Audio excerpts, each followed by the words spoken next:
আসসালামু আলাইকুম ওয়া রাহমাতুল্লাহি ওয়া বারাকাতুহু। আলহামদুলিল্লাহ রাব্বিল আলামিন। আসসালাতু ওয়াসসালামু আলা সাইয়্যিদিল মুরসালিন ওয়া আলা আলিহি ওয়া সাহবিহি আজমাইন। সম্মানিত এবং প্রিয় সাংবাদিক বন্ধুগণ, আমরা খুব দুঃখ বেদনা নিয়ে আজকে বাংলাদেশ জামাত ইসলামীর এই কেন্দ্রীয় কার্যালয়ে সম্মানিত কেন্দ্রীয় নেতৃবৃন্দের উপস্থিতিতে আজকে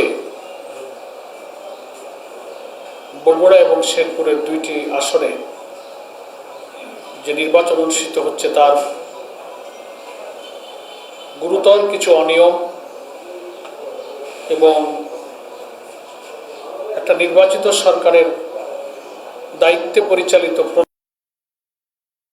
দুঃখজনক ভোট কারচুপি, জাল ভোট, এজেন্টদের বের করে দেওয়া, সকালেই সিটে স্বাক্ষর নিয়ে নেওয়ার মতো অনেক আপত্তিকর ঘটনাগুলো ঘটেছে। এখনো নির্বাচন চলছে। আমরা দুপুর 12টা পর্যন্ত সকাল থেকেই আমরা যোগাযোগ রাখছি। দুঃখের সাথে আপনাদের কাছে এ ব্যাপারে বাংলাদেশ জামাত ইসলামীর কেন্দ্রের পক্ষ থেকে প্রতিবাদ জানানোর জন্য এক্ষুনি তাৎক্ষণিক সেসব বিষয়ের প্রতিকার এবং ব্যবস্থা নেবার দাবিতে আজকে এই প্রেস ব্রিফিংয়ে আমরা মিলিত হয়েছি। আপনারা যারা এসেছেন তাদের সকলকে আমি আন্তরিকভাবে মোবারকবাদ জানাচ্ছি। যেহেতু আমাদের নামাজ সামনে, আমরা খুব দীর্ঘ করব না। আমি সংক্ষেপে আপনাদের কাছে কিছু তথ্য এবং আমাদের উদ্বেগটা প্রকাশ করে আমরা ব্রিফিংটা শেষ করতে চাই। প্রিয় সাংবাদিক বন্ধুগণ, ভূমিকাতে আমি বলবো যে এই দুইটা উপনির্বাচন আমাদের প্রচার বিভাগের এহসানুল মাহবুব জুবায়ের ভাই আপনাদেরকে বলেছেন। শেরপুরে শ্রীবর্দী এবং চিনাইগাতি এখানে আমাদের প্রার্থী ইন্তেকাল করেছিলেন। তার আগে শ্রীবর্দী উপজেলার সেক্রেটারি মৌলানা নুরুজ্জামানকে নির্মমভাবে হত্যা করে মৌলানা রেজাউল করিমকে হত্যা করা হয়েছিল। নানান ঘটনা সেখানে ঘটেছে। সেইখানে উপনির্বাচনে প্রার্থী হয়েছে আমাদের মাসুদুর রহমান মাসুদ ভাই, সাবেক সেনা কর্মকর্তা। আর বগুড়াতে যিনি আমাদের প্রার্থী ছিলেন, বগুড়া শহরের আমির, কেন্দ্রীয় মজলিস শুরা সদস্য জনাব আবিদুর রহমান সোহেল, কর্ম পরিষদের সদস্য। এবং আপনাদের অবগতির জন্য আমি আরও জানাচ্ছি যে আমরা বিগত 4, 5 এবং 6 3 দিন এই দুটি আসনে কেন্দ্রের পক্ষ থেকে আমি নিজেই সফর করেছি এবং আমাদের নির্বাহী সদস্য অধ্যক্ষ শাহাবুদ্দিন সাহেব আমার সঙ্গে ছিলেন। এই দুইটি আসনের বিভিন্ন এলাকায় আমরা পরিদর্শন করেছি, সভা-সমাবেশ করেছি, সাংবাদিক সম্মেলন করেছি। সেই সাংবাদিক সম্মেলনে আমরা ওখানে যে তথ্য পেয়েছি সে উদ্বেগ আমরা প্রকাশ করে এসেছি এবং আবেদন জানিয়ে এসেছি প্রশাসন, রিটার্নিং অফিসার, প্রিজাইডিং, পোলিং যারা থাকবেন, নির্বাচনকে আপনারা নিরপেক্ষ করবেন। এটাকে আর একটা মাগুরা নির্বাচন বানাবেন না। ইঞ্জিনিয়ারিংয়ের অনেক কথা আমরা আগে শুনেছি। এখন নির্বাচিত সরকার অধীনের এই নির্বাচন যেন নিরপেক্ষ হয়। কিন্তু ওখানেই আমরা শুনে আসছিলাম ভয়, ভীতি, কেন্দ্রে যেতে না দেওয়া, এজেন্টদের উপরে হুমকি দেওয়া, বহু কিছু তখনই চলছিল। এই আমরা যে কয়েকদিনে সফর করলাম, আজকে সকাল থেকে ঠিকই দেখলাম সেই ধারণা সত্য ঘটেছে। আমি একেবারেই খুব সংক্ষেপে আপনাদেরকে কয়েকটা তথ্য দিচ্ছি। প্রধান 3টা কাজ। একটা হচ্ছে যে সকালেই বিভিন্ন কেন্দ্রে এজেন্টদেরকে আগেই, যেটা একেবারে নির্বাচনী আচরণবিধির খেলাফ, প্রিজাইডিং অফিসার জোর করে আমাদের এজেন্টদের কাছ থেকে রেজাল্ট শিটে স্বাক্ষর করে নিয়েছেন, যার নিয়ম হলো ভোট গ্রহণ শেষ হবে, গণনা শেষ হবে, ফলাফল তৈরি হবে, তখন রেজাল্ট শিটে সব প্রার্থীর এজেন্টরা স্বাক্ষর করবেন। এখনো তো ভোট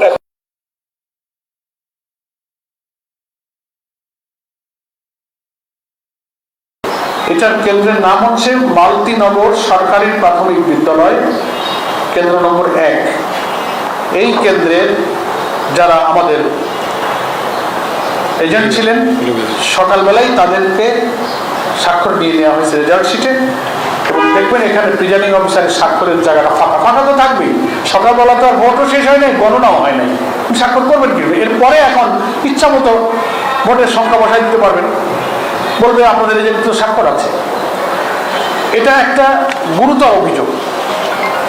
এরপরে জাল ভোট দিয়ে সিল মারা হচ্ছে এবং এজেন্টদেরকে বের করে দেওয়া হয়েছে। অন্তত 12টা পর্যন্ত আমি শেরপুরে নির্বাচনী এলাকা আমাদের, সেখানে 3 আর 3, 6, 7, 8, 9, 10, 11, 12, 13টা ভোট কেন্দ্র যেখান থেকে জোর করে এজেন্টদেরকে বের করে দেওয়া হয়েছে এবং জাল ভোট দেওয়া হচ্ছে সিল মেরে। কেন্দ্রগুলোর নাম আমি আপনাদেরকে বলতে পারি, আমাদের তার ফটোকপিও আছে, ওই জন্য আপনি নিতে পারবেন।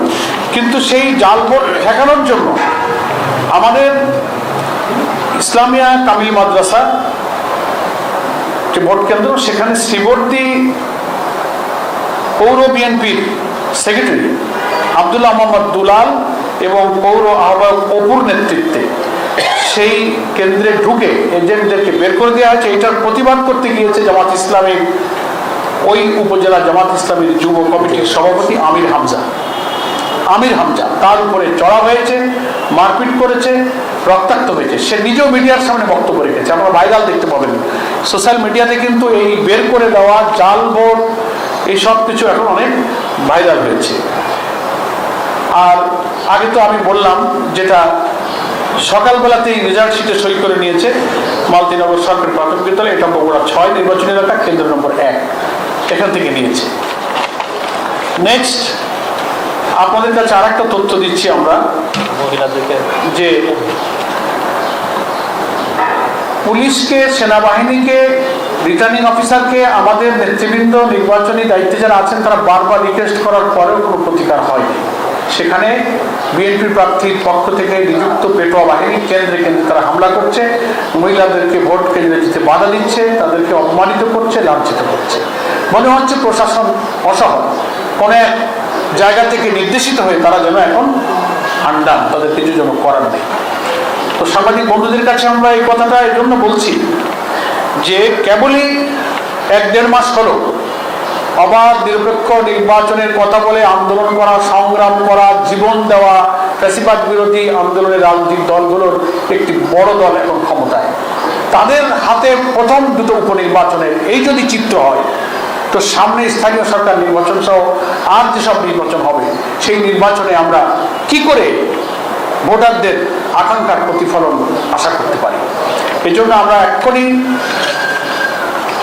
নির্বাচন প্রধান কমিশনার, যিনি প্রধান নির্বাচন কমিশনের দৃষ্টিতে আনছি, জামাত ইসলামের এই কেন্দ্রীয় কার্যালয় থেকে প্রেস ব্রিফিংয়ের মাধ্যমে এক্ষুনি আপনি এই 2 নির্বাচনী আসনের রিটার্নিং অফিসারকে নির্দেশ দেবেন, যেসব অনিয়মের কথাগুলো আমরা বললাম, যেসব কেন্দ্র থেকে জাল ভোট দিয়ে এজেন্টদের বের করে দেওয়া হচ্ছে, আগে স্বাক্ষর নেওয়া হচ্ছে, সেই সব প্রিজাইডিং অফিসারদের প্রতি আপনি আইনগত ব্যবস্থা গ্রহণ করুন এবং ব্যাপক অনিয়ম যেখানে হয়েছে সেখানে আপনি ভোট গ্রহণ স্থগিত করুন, পুনরায় ভোটের ব্যবস্থা করুন।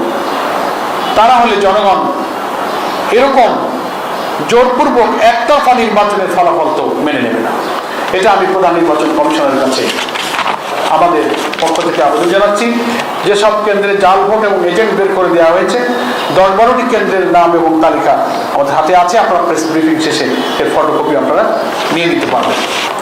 আমি খুব সংক্ষেপে, অনেকগুলো কেন্দ্র, 2টা আসনে মিলে প্রায় 300 ভোট কেন্দ্র হবে।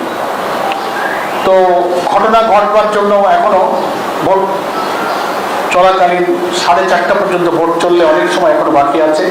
আমরা 11টা, 11:30 পর্যন্ত যে তথ্য সংগ্রহ করছি, তথ্য আমাদের কাছে আসছে। আর আপনারা সবাই গণমাধ্যমের সাথে যুক্ত, আপনারা সোশ্যাল মিডিয়াতে নজর রাখলে দেখতে পাবেন এই 2টা আসলে কি হচ্ছে। সেই জন্য আমি আপনাদের মাধ্যমে এই গুরুতর অনিয়ম হওয়া কেন্দ্রগুলোর ভোট স্থগিত করতে দাবি জানাচ্ছি। যারা প্রিজাইডিং অফিসারের দায়িত্ব পালন করেছেন তাদের প্রতি আইনগত ব্যবস্থা নেওয়ার জন্য রিটার্নিং অফিসারের মাধ্যমে প্রধান নির্বাচন কমিশনের হস্তক্ষেপ কামনা করছি। আর দলীয় সন্ত্রাসীরা ভোট কেন্দ্রে দলবদ্ধভাবে ঢুকছে কিভাবে এবং সোশ্যাল মিডিয়াতে আসছে যে ভোটার নয় একটা ছেলে, সে ঢুকে ভোট দিচ্ছে, তাকে ধরে ফেলেছে সাংবাদিকরা, জিজ্ঞাসা করছে তোমার বয়স কত, তোমার আইডি কার্ড কই, তুমি কেন আসলে? সে লাজবাব, সে কোনো জবাব দিতে পারছে না। তো এত সামাজিক যোগাযোগ মাধ্যমে, গণমাধ্যমে এগুলো আসার পরে কি করে সেখানে ভোট চলতে পারে?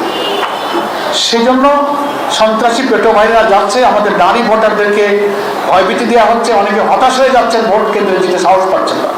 এই দুপুরবেলা আমি আমার প্রিয় সাংবাদিক বন্ধুদের মাধ্যমে প্রধান নির্বাচন কমিশনের আশু হস্তক্ষেপ কামনা করছি এবং বগুড়া এবং শেরপুরের এই দুইটি নির্বাচনী এলাকায় যারা কর্মরত রিটার্নিং অফিসার আছেন, প্রিজাইডিং অফিসার আছেন, তাদের দৃষ্টিতে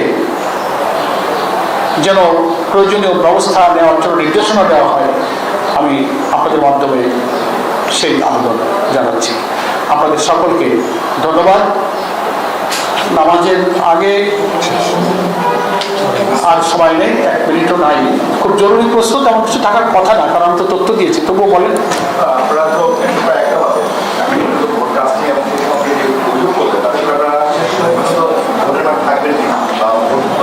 এক্ষুনি আমার কোনো সিদ্ধান্ত নিলে জানাবো।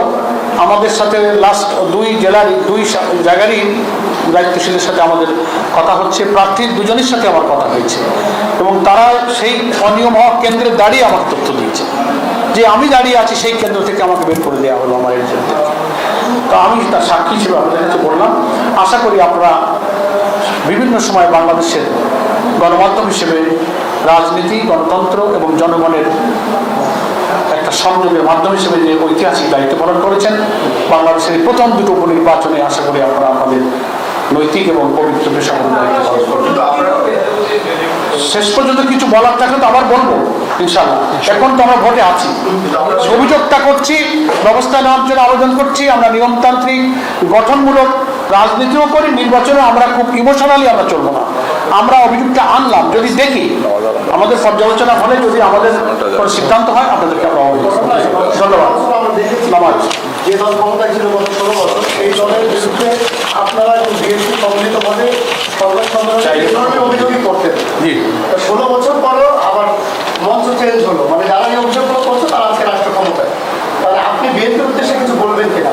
এই যা বললাম সব বিএনপির উদ্দেশ্যে আসলে মূলত সরাসরি বলা হলো, কারণ তারাই সরকারের প্রধান, তাদের নিযুক্ত আমলারাই দায়িত্ব পালন করছেন, তারা সব দেখছেন।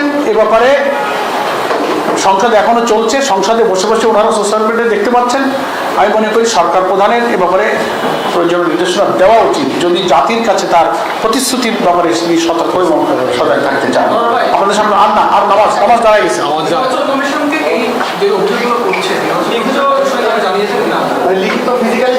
না, এখনো আমরা স্থানীয়ভাবে বলা হয়েছে, আমরা ঢাকায়